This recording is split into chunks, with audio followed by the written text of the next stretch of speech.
क्या हैवानियत के राज छुपा रहे हैं आरजीकर हॉस्पिटल के पूर्व प्रिंसिपल? अब ऐसे सच उगलवाएगी सीबीआई। दोस्तों, ये खबर कोलकाता की है। कोलकाता के आरजीकर मेडिकल कॉलेज में हुए रेप और हत्या की वारदात का एक आरोपी संजय राय जो गिरफ्त में है और सीबीआई लगातार उसके सीने में छुपे राज बाहर निकालने का जतन कर रही है। पहले उससे कोलकाता पुलिस ने पूछताछ की, फिर देश की सबसे काबिल एजेंसी सीबीआई ने संजय राय से सच उगलवाने की कोशिश की। मगर जब जांच एजेंसी को लगा कि संजय राय पूरी तरीके से खुलकर बात नहीं कर रहा, तो मनोवैज्ञानिक तरीका अपनाया गया और साइकोलॉजिकल टेस्ट करवा लिया गया। मगर इसके बावजूद भी सीबीआई को लग रहा है कि संजय राय अब भी कुछ छुपा रहा है। लिहाजा अब मशीन के जरिए उसके सीने में छुपे राज सीबीआई को फांस करने की कोशिश करेगी।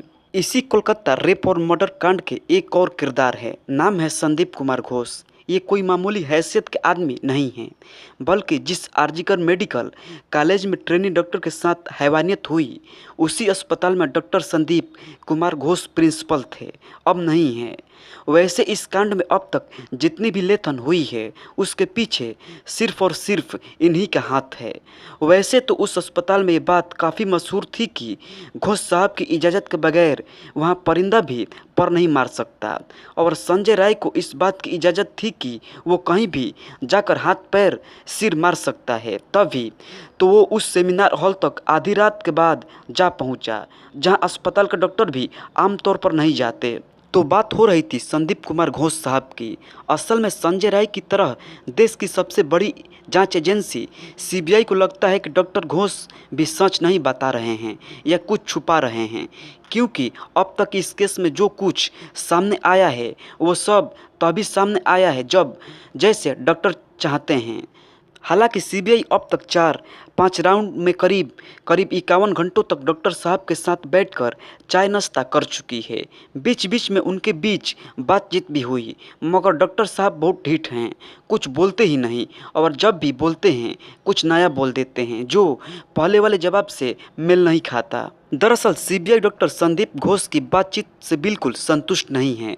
अंदर की बात यह है कि सीबीआई ने संदीप घोष का पॉलीग्राफ टेस्ट करवाने का मन बना लिया है।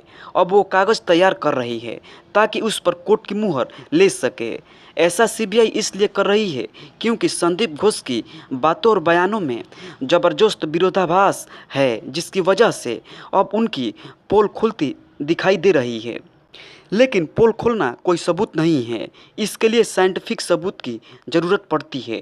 लिहाजा सीबीआई ने तय कर लिया है कि संजय राय को निपटाने के बाद फिर डॉक्टर संदीप घोष को निपटाएंगे, यानी कि उनके सीने में छुपे राज को मशीन के जरिए मत कर बाहर निकाला जाएगा। संदीप कुमार घोष से सीबीआई ने कई सवाल पूछे, मसलन उनको वारदात के बारे में कब पता चला, वारदात के वक्त वो कहाँ थे, पीड़िता के परिवार को इस वारदात के बारे में किसने खबर की, खबर सुनने के बाद अस्पताल पहुंचने के बाद क्या क्या किया गया, क्राइम सीन को तमाशबीनों के कदमों तले रोकने को क्यों दिया गया। लेकिन ऊपर के 2 या 3 सवालों के जवाब के अलावा घोष साहब सारे जवाबों को रसगुल्ले की तरह गोल कर गए और ऐसी चाशनी फैलाई कि सीबीआई जवाब कम और चिप चिप समेटने में ज़्यादा लग गई। वैसे तो इस कांड से पर्दा सीबीआई के डॉक्टर संदीप घोष से बातचीत के सवाल जवाब के बाद ही पड़ जाना चाहिए, लेकिन डॉक्टर साहब ने ऐसा रायता फैलाया कि अब तो सीबीआई के लिए पूरा समेटना जरूरी हो गया है। वैसे संदीप घोष से सीबीआई काफ़ी कुछ जानना चाहती हैं, लेकिन वो बता नहीं रहे हैं, जबकि सच्चाई ये है कि डॉक्टर साहब को सिर्फ इस मर्डर के बाद के बदले हालात के बारे में ही नहीं, इस अस्पताल के भीतर की और भी बहुत सी बातों, बल्कि करीब करीब सारी बातों के बारे में सब कुछ पता है। लेकिन वो तो डॉक्टर हैं, कैसे अपने मरीजों को एक झटके में ठीक कर दें। मगर शायद वो भूल गए हैं कि सीबीआई भी ढीठ मरीज हैं जो जल्द ही ठीक होकर ही रहेगी। इसलिए अब सीबीआई ने खुद डॉक्टर साहब का इलाज करने का इरादा कर लिया है और अब इस रेप और हत्या की गुत्थी को डॉक्टर साहब से ही खुलवाने का मन बना लिया है। सीबीआई को डॉक्टर साहब की जो बात हलक से नीचे उतर नहीं रही, ये वो है कि डॉक्टर साहब ने बताया है कि उन्हें अस्पताल में डॉक्टर की डेथ के बारे में सुबह 7 बजे पता चला। चलो मान लिया डॉक्टर साहब को अस्पताल आने में करीब 1 घंटा लग गया। सीबीआई ने ये बात भी गठक ली, लेकिन किस आधार पर अस्पताल की तरफ से मरने वाले डॉक्टर के घर वालों को उसके मरने की इत्तला दी गई और पुलिस को इस बात को पहुंचाने में इतना टाइम कैसे लग गया? इसका जवाब जो कुछ भी डॉक्टर साहब को समझ आ रहा है वो हर बार बदल बदल कर दे रहे हैं और इसी बात ने सीबीआई को उलझन में डाल दिया है कि डॉक्टर साहब की कहीं कौन सी बात मान ले। लिहाजा वो एक जवाब चाहती हैं। लिहाजा सीबीआई की टीम अब डॉक्टर साहब से एक जवाब हासिल करने का इंतजाम कर रही है। हालांकि सवाल तो अनगिनत हैं, क्योंकि अस्पताल में काम करने वाले और आने जाने वाले अनगिनत लोगों ने पुलिस के आने से पहले गोपीचंद जासूस बन के मौकाए वारदात का मुआयना कर लिया था, अपने अपने कयास अस्पताल भर में उड़ा दिए थे। लिहाजा पुलिस के साथ साथ अब सीबीआई क्या कर रही है? तो लेडी डॉक्टर की हत्या के बाद परिवार को पहले आत्महत्या की थ्योरी क्यों दी गई? क्राइम सीन को सुरक्षित क्यों नहीं रखा गया? जैसे कई अहम सवालों के जवाब सीबीआई ढूंढ रही है। सीबीआई आरजीकर मेडिकल कॉलेज के उन 4 छात्रों के जरिए उस रात के काले सच तक पहुंचना चाहती हैं जिन्होंने उस रात पीड़ित डॉक्टर के साथ डिनर किया था। अब जाहिर है कि जांच एजेंसी के पास इतने सवाल है तो किसी न किसी को जवाब देना पड़ेगा। आखिर मामला एक ट्रेनी डॉक्टर की जान और जान से बड़ी इज्जत का है और उसके लिए अगर सीबीआई के सवालों की वजह से डॉक्टर साहब की इज्जत उछलती है तो उछले, क्योंकि यहाँ सवाल देश की एक बेटी की इज्जत का है। उससे बड़ा कुछ नहीं हो सकता। शायद इसी के लिए सीबीआई को इससे कोई फर्क नहीं पड़ने वाला। उसे तो बस सच से मतलब है। पहले पत्नी ने खुदकुशी की, फिर पति की लाश घर से 100 मीटर दूरी पर मिली। वजह जानकर चौंक जाएंगे आप। हरियाणा के करनाल में हैरान कर देने वाला मामला सामने आया है। यहाँ रविवार रात पति पत्नी ने सुसाइड कर लिया। पुलिस के मुताबिक पहले किराए के मकान में पत्नी ने फांसी लगाई। इसके बाद पति ने घर से 100 मीटर दूर खेत में अमरूद के पेड़ में गमछे के सहारे लटक कर फांसी लगा ली। ये वाकया कोहड़ गांव के अलीपुर रोड पर हुआ। अजय और राधा की 3 साल पहले लव मैरिज हुई थी। अजय अपनी पत्नी राधा के साथ कोहड़ में किराए के मकान में रहता था। दोनों अलीपुर रोड पर कॉलोनी फैक्ट्री में काम करते थे। इस कालीन फैक्ट्री में बबलू उर्फ मास्टर नाम का आदमी भी काम करता था। इसी बीच बबलू की राधा से नज़दीकियाँ हो गई थी। अब इस बात का पता अजय को चला तो उसने इसका विरोध किया। दोनों में झगड़ा भी हुआ। राधा ने खुद को कमरे में बंद कर लिया। इसके बाद अजय ने मकान मालिक सुरेंद्र को बुलाया। मौके पर पड़ोसी भी इकट्ठा हो गए। दरवाज़ा तोड़ा तो राधा फंदे से लटकी हुई मिली। जैसे ये खबर बबलू को मिली तो वो कोहड़ गांव के मौके पर पहुंच गया। पुलिस के मुताबिक बबलू ने अजय को इस केस में फंसाने की धमकी दी। डर और आत्मलग्नि की वजह से अजय ने भी देर रात घर से 100 मीटर की दूर एक खेत में अमरूद के पेड़ में गमछे के सहारे लटक कर फांसी लगा ली। पुलिस ने दोनों के शव कब्जे में लेकर पोस्टमार्टम के लिए करनाल के कल्पना चावला मेडिकल कॉलेज में भिजवा दिया है। मामले की जांच जारी है। पुलिस के मुताबिक अजय और उसकी पत्नी राधा मध्य प्रदेश के सतना जिले के कचनार गांव के रहने वाले थे। अजय की मां शकुंतला ने बताया कि अजय उसका बड़ा बेटा था। परिवार में उससे छोटे 2 बेटे और एक बेटी भी हैं। अजय का 2 साल का बेटा है। कुछ दिन पहले मास्टर ने अजय को धमकी दी थी कि वह पत्नी से झगड़ा करने पर उसके खिलाफ कार्रवाई कराएगा। अब अजय का परिवार मास्टर के खिलाफ आत्महत्या के लिए उकसाने का मामला दर्ज कर कार्रवाई की मांग कर रहा है। पुलिस इस मामले में संदिग्ध मास्टर से भी पूछताछ करेगी। इसके अलावा परिवार के दूसरे लोगों और फैक्ट्री में काम करने वाले वर्कर्स से भी पूछताछ की जाएगी। उधर इस घटना से अजय का पूरा परिवार बिखर चुका है। एक महिला 3 लोगों से अफेयर, फिर खौफनाक वारदात। इंटीरियर डिजाइनर का गाजियाबाद में मर्डर, बुलंदशहर में किए गए 100 के टुकड़े। शादीशुदा महिला 3 लोगों से अफेयर, फिर एक आशिक का बेरहमी से कत्ल। ये कहानी है गाजियाबाद के इंटीरियर डिजाइनर 35 वर्षीय तरुण पवार के मर्डर की। तरुण के साथ जो कुछ भी हुआ उसे जानकर आम लोगों के साथ पुलिस भी हैरान रह गई। तरुण जिस अंजलि नाम की महिला को दिल दे चुका था वह भी उसकी हत्या में शामिल हो गई। उसने अपने सामने कमरे में तरुण को मरते देखा। कई घंटे तक अंजलि ने अपने दूसरे प्रेमियों के साथ तरुण की लाश के पास बैठी रही। रात होने पर शव को ठिकाने लगाया गया। दरअसल तरुण पवार को तनिक भी अंदाजा नहीं था कि जिस अंजलि के प्यार में वह है, उसके पहले से कई प्रेमी हैं। अपने जीजा अक्षय के साथ भी उसके अवैध संबंध है। अक्षय के साथ ही पवन और अन्य लोगों से भी अंजलि बात करती थी। जब इन सभी को ये बात पता लगी तो तरुण और अंजलि में नज़दीकी बढ़ गई है, तो उन्होंने तरुण को रास्ते से हटाने का प्लान बनाया। इस प्लान का विरोध करने के बजाय अंजलि खुद उसमें शामिल हो गई। बता दें कि पिछले दिनों 16 से 17 अगस्त गाजियाबाद के नंदग्राम थाना क्षेत्र के राजनगर एक्सटेंशन की एक सोसाइटी में रहने वाले इंटीरियर डिजाइनर तरुण पवार अचानक लापता हो गया। पिता ने पुलिस में बेटे के लापता होने की शिकायत दर्ज कराई। पहले तो परिवार को लगा कि किसी ने उसका अपहरण कर लिया है, मगर जब पुलिस जांच में जुटी तो सच जानकर दंग रह गई। तरुण की इतनी क्रूर तरीके से हत्या की गई कि उसका शव भी पूरी तरह से पुलिस को नहीं मिल पाया। पहले हत्यारों ने उसको कई घंटे तक पीटा। जब वह बेहोशी की हालत में हो गया तो गला दबाकर उसे मार डाला गया। फिर कार से शव को शहर से बाहर बुलंदशहर ले गए और कई टुकड़े कर बॉडी पार्ट्स इधर उधर जंगल में आदि में फेंक दिए।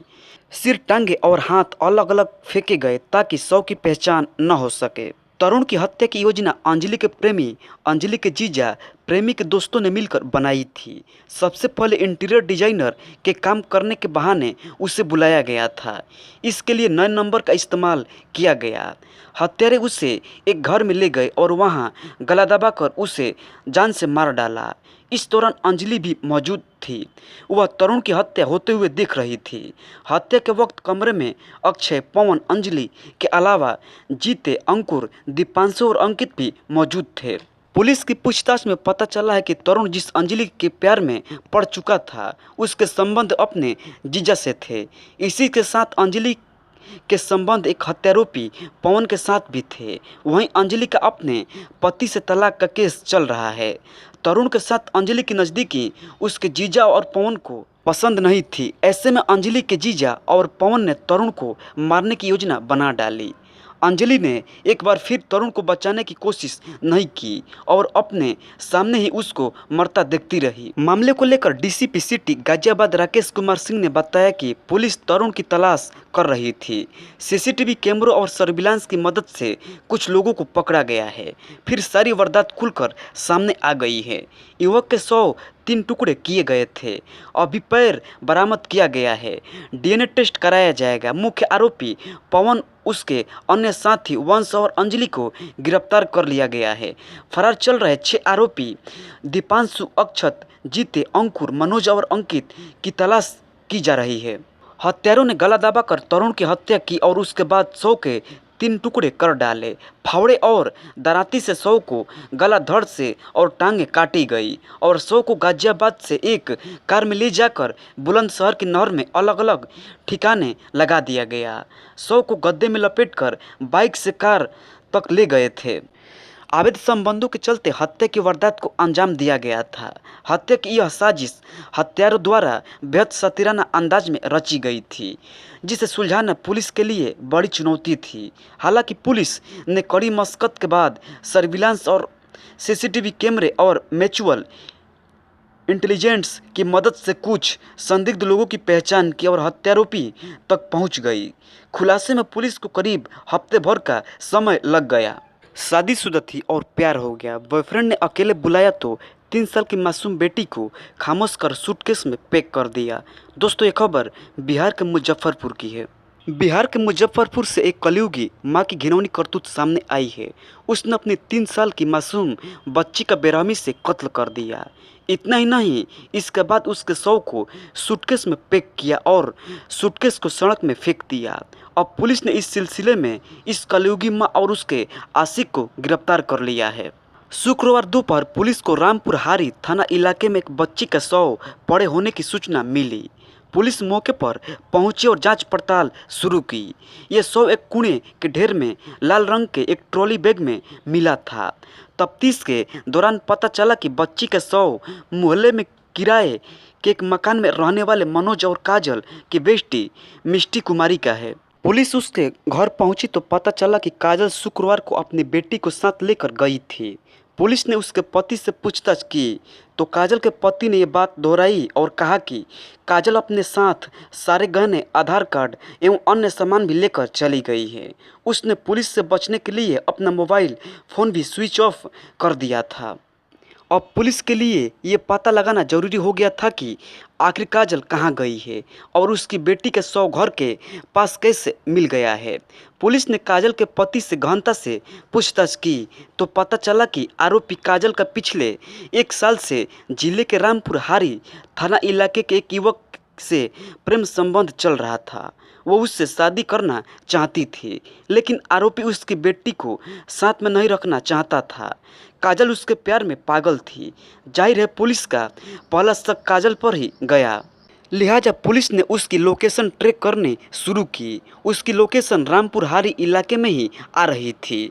इस दौरान पुलिस ने आसपास के लोगों से पूछताछ की। पुलिस को काजल के प्रेमी के घर का पता चल गया। पुलिस ने उसके प्रेमी के घर पर धावा बोल दिया। वहां पुलिस को काजल और उसके प्रेमी मिल गए। दोनों से सख्ती से पूछताछ हुई। इस दौरान काजल टूट गई और उसने सच उगल दिया। उसने अपनी बेटी की हत्या की बात कबूल कर ली। काजल ने बताया कि वो अपने प्रेमी से शादी करना चाहती थी, लेकिन उसका प्रेमी कोई बच्चा नहीं चाहता था। इसी वजह से काजल ने अपनी 3 साल की मासूम बेटी को मौत की नींद सुला दिया। काजल ने पूछताछ में बताया कि उसने टीवी सीरियल क्राइम पेट्रोल देखकर अपनी बेटी की हत्या की प्लानिंग की थी और बाद में उसके शव को सूटकेस में पैक कर कचरे में फेंक दिया था। इसके बाद उसने अपने पति को फ़ोन कर बर्थडे में जाने की झूठी कहानी सुनाई थी। दरअसल उस वक्त वो अपनी बेटी की चाकू मारकर हत्या कर चुकी थी। एसपी अवधेश दीक्षित ने कहा कि मामले की गंभीरता को देखते हुए एक विशेष टीम बनाकर जांच शुरू की गई है। फोरेंसिक टीम ने घर में कई सबूत इकट्ठा किए हैं। आरोपी काजल अपनी 3 साल की मासूम बेटी की हत्या की बात कबूल कर चुकी है। हत्या के बाद काजल ने कमरे में लगे खून के धब्बों को साफ भी किया था। पुलिस ने मौके से वो चाकू भी बरामद कर लिया है जिससे हत्याकांड को अंजाम दिया गया था। करवा चौथ पर पति ने दिया अनोखा गिफ्ट, प्रेमी से कराई पत्नी की शादी। दोस्तों ये खबर बिहार के भागलपुर की है। बिहार के भागलपुर से हैरान कर देने वाला मामला सामने आया है। यहाँ एक महिला पर इश्क का भूत सवार हो गया था। वो भूल गई थी कि उसके 4 बच्चे हैं और अब उसका हंसता खेलता परिवार है। जब उसके पति को इस बात का पता चला तो उसने करवा चौथ के दिन पत्नी को अनोखा गिफ्ट दिया। पत्नी की शादी उसके प्रेमी से करवाकर करवा चौथ पर विदा कर दिया। पति ने अपनी पत्नी की खुशी के लिए यह कदम उठाया तो यह शादी पूरे इलाके में चर्चा का विषय बन गई। पति श्रवण ने गंगनिया की ग्राम कचहरी में बाकायदा पत्नी पूजा की कोर्ट मैरिज करवाई। इस शादी के बाद प्रेमी जोड़ा बेहद खुश दिखा। बताया जा रहा है कि 30 साल की श्रवण की शादी 2012 में बांका की रहने वाली 26 साल की पूजा से हुई थी। ससुराल में शुरुआत में सब कुछ ठीक चल रहा था। दोनों के 4 बच्चे हो गए। घर परिवार सुख शांति से चल रहा था। इस दौरान पूजा की मुलाकात 24 साल के छोटू नाम के शख्स से हुई। धीरे धीरे दोनों में प्रेम संबंध चलने लगा और मुलाकात होने लगी। चूँकि पूजा शादीशुदा थी और उसके 4 बच्चे भी थे, ऐसे में उसका अपने प्रेमी से शादी करना लगभग नामुमकिन था। मगर दोनों का प्यार परवान चढ़ चुका था और दोनों छुप छुप कर मिलने लगे। इस दौरान गांव वालों ने छोटू और पूजा को कई बार साथ घूमते हुए देखा। धीरे धीरे पूजा ने ससुराल और पति तक यह बात पहुंची। श्रवण ने पूजा से उसका दिल का हाल जाना। पत्नी ने बताया कि वह छोटू से प्यार करती है और उसके साथ रहना चाहती है। इसके बाद श्रवण ने अपने परिजनों से बात की, उन्हें पूजा की दूसरी शादी के लिए राजी किया और दोनों की शादी कराने का फैसला किया। इसके लिए उन्होंने वकील से सलाह ली और कानूनी प्रक्रिया के बाद अपनी पत्नी को उसके प्रेमी से दूसरी शादी करा दी। 4 बच्चे पिता श्रवण के साथ रहेंगे। प्रेम प्रसंग में रोड़ा बना बेटा सुपारी देकर करवा दी हत्या। मां और प्रेमी समेत हत्यारा गिरफ्तार।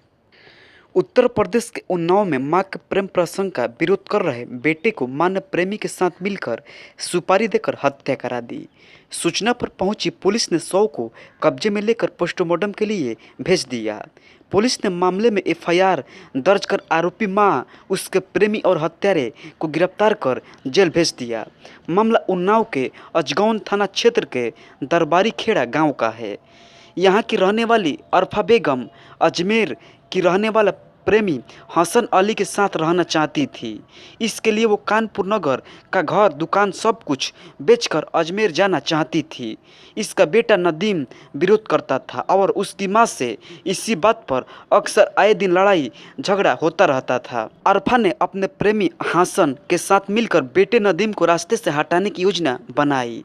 हसन ने नदीम की हत्या के लिए राजस्थान अजमेर से ही रहने वाला सलीम से 2.5 लाख रुपए में मारने की बात तय हुई। इसके लिए उसने 75,000 रुपये पहले ही दिए और बाकी पैसे काम हो जाने के बाद देने के लिए वादा किया। फिर सलीम कानपुर पहुंचकर नदीम से मिला और दोनों में दोस्ती हुई। फिर घूमने के बहाने नदीम को सलीम पहले बाराबंकी देवा शरीफ ले गया। फिर वहां से आकर दरबारी खेड़ा गांव के पास चाकू से गला रेत कर उसकी हत्या कर दी गई और डिब्बे में शव डालकर कुएं में फेंक दिया गया। दरअसल उन्नाव के अजगौन थाना क्षेत्र के देवारी खेड़ा गांव के बाहर 6 जून को कुएं में पुलिस को एक अज्ञात डेड बॉडी मिली थी और उसके पास एक बाइक भी खड़ी मिली थी। बाइक के नंबर से पुलिस अज्ञात डेड बॉडी की शिनाख्त की और पुलिस ने परिजनों को सूचना देकर शव को पोस्टमार्टम के लिए भेज दिया। मुकदमा दर्ज होने के बाद पुलिस जांच पड़ताल में जुट गई। पुलिस ने नदीम के मोबाइल से सर्विलांस की मदद से कई रिश्तेदार और उसके कानपुर के कई दोस्त और व्यापारियों से भी पूछताछ की। नदीम अपने मामा ताहिर हुसैन के घर के पास बेगमपुरवा में कपड़े की दुकान किया था, इसलिए कई कपड़े व्यापारियों से 5 जून को फ़ोन कर उसकी कुछ बातें भी हुई थी, जिनको पुलिस ने पूछताछ के लिए बुलाया था। पुलिस मामले में जांच कर रही थी कि कुछ ही दिनों बाद अजगौन पुलिस को सर्विलांस की मदद से राजस्थान अजमेर के एक शख्स का नंबर मिला। इस नंबर पर पुलिस ने संपर्क किया और उस शख्स के पास पहुंची जिसका नाम सलीम था। सलीम से पुलिस ने कड़ाई से पूछताछ की तो उसने सब कुछ उगल दिया और नदीम की हत्या करने की बात कबूल कर ली। सलीम ने पुलिस को बताया कि नदीम की हत्या और किसी ने नहीं बल्कि उसकी मां अरफा बेगम और उसके अजमेर के रहने वाले उसके प्रेमी हसन अली ने ही करवाई है। पुलिस सलीम और हसन अली को हिरासत में लेकर उन्नाव पहुंची और कानपुर से मृतक नदीम की मां अरफा बेगम को भी हिरासत में लेकर तीनों से पूछताछ की। पूछताछ की घटना सच साबित हुई। अपर पुलिस अधीक्षक दक्षिण प्रेमचंद्र ने बताया कि इस मामले में सर्विलांस टीम लगाई गई थी। इसमें अजमेर से सलीम को गिरफ्तार किया गया है। पुलिस में उसने बताया कि नदीम की हत्या नदीम की मां अरफा बेगम और हसन अली ने मिलकर 2.5 लाख रुपए में मुझसे कराई है। नदीम की मां अजमेर के रहने वाले हसन अली के साथ रहना चाहती थी। घटना का खुलासा करते हुए पुलिस ने आरोपी मां और उसके प्रेमी हसन अली और हत्यारे सलीम को गिरफ्तार कर जेल भेज दिया है।